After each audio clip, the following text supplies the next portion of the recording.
What's going on, everyone? iLootGames here, back with another video, and a huge hype to the 1,000 of you that showed up on stream this morning, twitch.tv/iLootGames, to watch the trailer with me and go over the patch notes. I know that everyone's probably seen breakdowns of the trailer by now, so instead of doing that, I'm actually going to go over the map updates in detail. They did release this, not too many people actually saw this. I will leave a link down in the description if you want to go check it out yourself, but here I'm going to break it all down with you.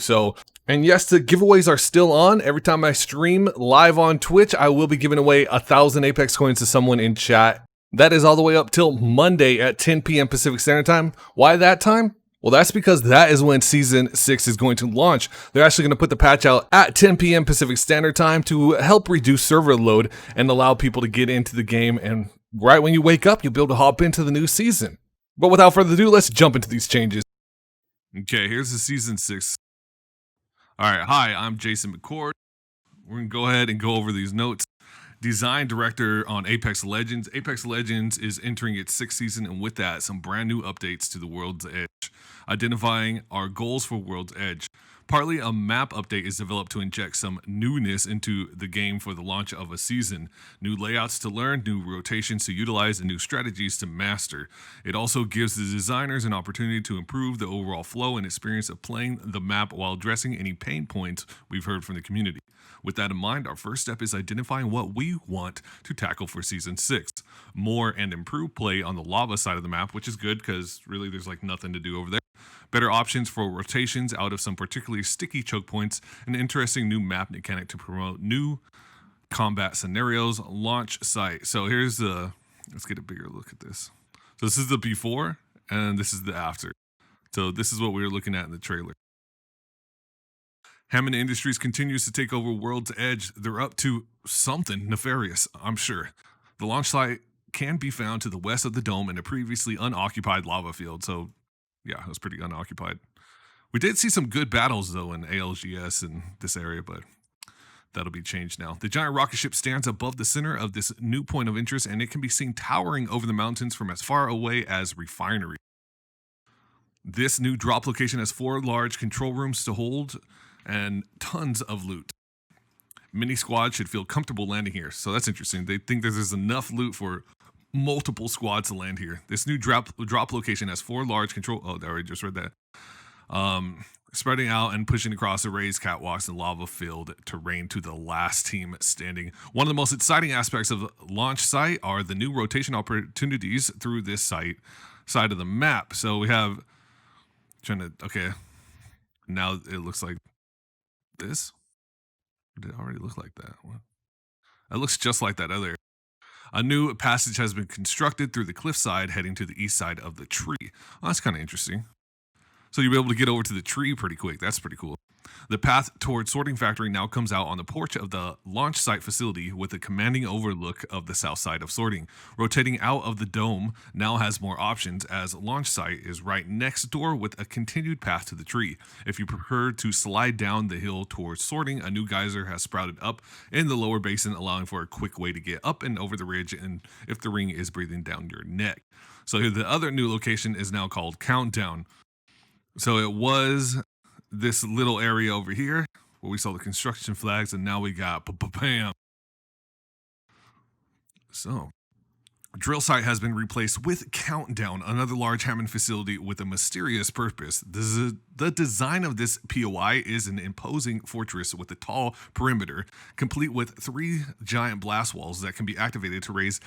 So you can activate stuff in here. That's kind of cool. An imposing fortress with a tall perimeter, complete with 3 giant blast walls that can be activated to raise and dynamically fortify their approach from skyhook, lava fissure, and train yard. More on that below. The large control rooms stand apart by a deep center pit. The pit can be opened to allow access to better loot, but this is a dangerous honeypot overlooked on all sides, so make sure you control this area before going for it. So this is a pit that you can open up, and there's a ton of loot down there, which is pretty cool. That's cool that they're adding stuff like that. I appreciate something like that rather than just a new area, you know? Staging. Staging is a smaller POI, but lands in the nexus of a heavily traveled area in the center of the map. This new drop location replaces a small town that used to sit directly below the train tracks to the east of Harvester. It should now provide a much more interesting fights, as well as significantly more loot. So we had this area, which I actually liked a lot, to go there for loot because no one really went there, and now we have this giant thing, this monstrosity. Instead of a small town in the center of a low pit, this design pushes players to the raised edges of this area, utilizing 2 more rising walls to connect to the train tracks across the gap. That's interesting. Resting train cars provide more cover along the tracks, as well as high connections across the center to fight the control room. We also see the departure of the nearby what? As Mr. Wit has flown his personalized ship away from World's Edge for now? What? No more Mirage Voyage? How dare they? That kind of sucks. Okay, well, Rising Blast Walls. The Rising Blast Walls are a new map mechanic added to World's Edge and can be found in launch site, countdown, and staging. Activating a panel will start the giant blast walls to rise, creating a defensible platform and permanently fortifying the position of whichever team was lucky enough to control it first. So we had this empty area, and now you can look at the blast walls that you can put up. That is pretty cool. I can't believe they took Mirage Voyage, but this is pretty cool.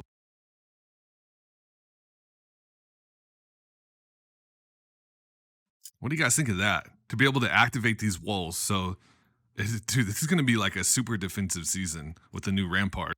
If you find yourself assaulting a wall that is being defended, sorry to cough. There are always pathways through the bottom or around the position by a nearby path. And if you're a legend with verticality, you can always fly right over. So Pathfinder, obviously, you grapple, but there's pathways in, apparently, on the ground. So you can't completely just lock yourself in a box and hide. Survey Camp and Skyhook cut through, heading east from Survey Camp. So this is how it was before. Okay, so now there's a little tunnel here, which is nice because it was a weird choke. Very odd choke when the storm would end over on this side of the mountain. You're really in trouble. Directly through across the train tracks and into Skyhook. This new cut through has been great for rotating successfully out of Skyhook, and it should allow Server Camp to be a little more viable as a drop location or a rotation option. The train tunnels are also packed with loot and cover in this area, so expect more options and resistance when playing on this side of the map. Many small tweaks and additions. The train has been stopped. Interesting. So the train stopped. For Season 6, the train has been dismantled and scattered around the tracks on World's Edge. Let's just look at that real quick. So you have some train carts in this tunnel. That's kind of weird. This change helped us achieve one of our goals of providing more rotational options through some particularly scary checkpoints. Nearly all tunnels that used to be clear for the train and therefore almost never used now have static train cars and other covers, as well as some small amounts of loot. So now almost all of the tunnels will have like pieces of the train in there. So it gives you a reason to go into the tunnels. In addition to the new geyser north of the dome, a new one has also sprouted up south of Lava Fissure, making crossing the deep Sulphur River a bit easier. So this is where Mirage Voyage... Oh no, we're going to see Mirage Voyage gone... no. That sucks. So we got a new geyser. I mean, there was already a redeploy here, right? So it's kind of... I don't know. I mean, geyser's safer, and then now the redeploy is over here. Okay, whatever. I don't know why they had to take the Voyage. There are other small additions and changes to be found throughout the map. Keep a lookout. We hope you enjoy the changes to World's Edge for Season 6 Boosted. Thank you for playing Apex Legends. There we go.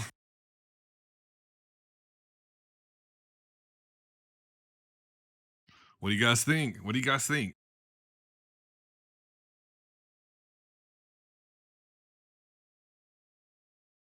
Oh, they're releasing it on Monday?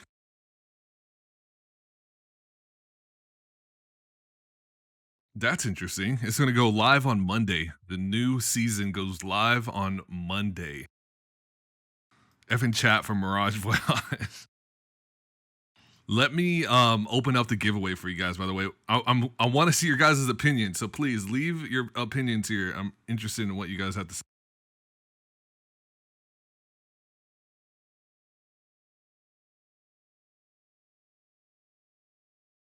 I'm enabling slow mode for the giveaway so that we don't kill the bot.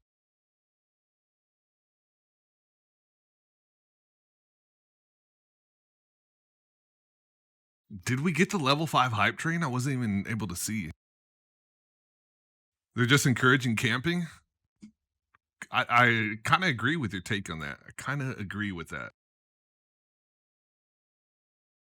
Valid takes.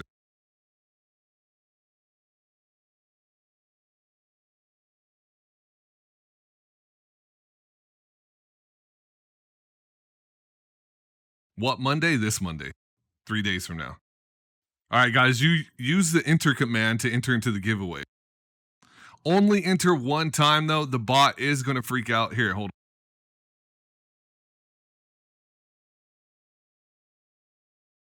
I'm going to make it so only subscribers can enter first, and then everyone else can enter. Everyone is allowed to enter for free. It's all the same odds.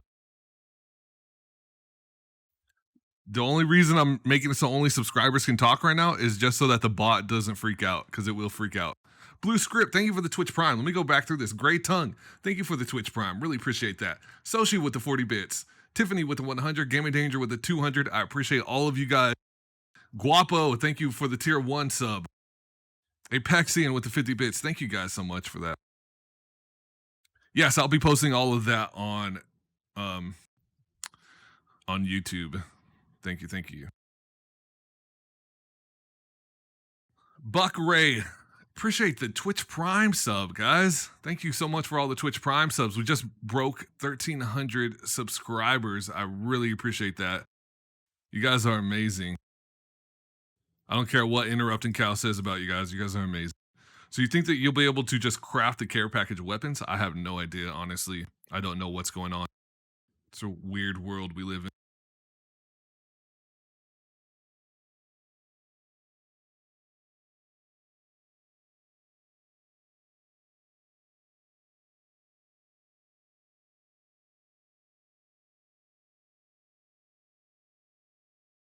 All right, and just another reminder, guys, I am giving away Apex coins every stream leading up into the new season. So keep that in mind. I stream in the morning and then I'll stream again in the evening. Make sure you are there. Okay? All right, I'm gonna turn sub only mode off. All right, everyone else can enter now. If you're not a sub, you are able to enter now. Make sure you're following, though. You have to be following to enter. And when I draw the winner, you have to be here.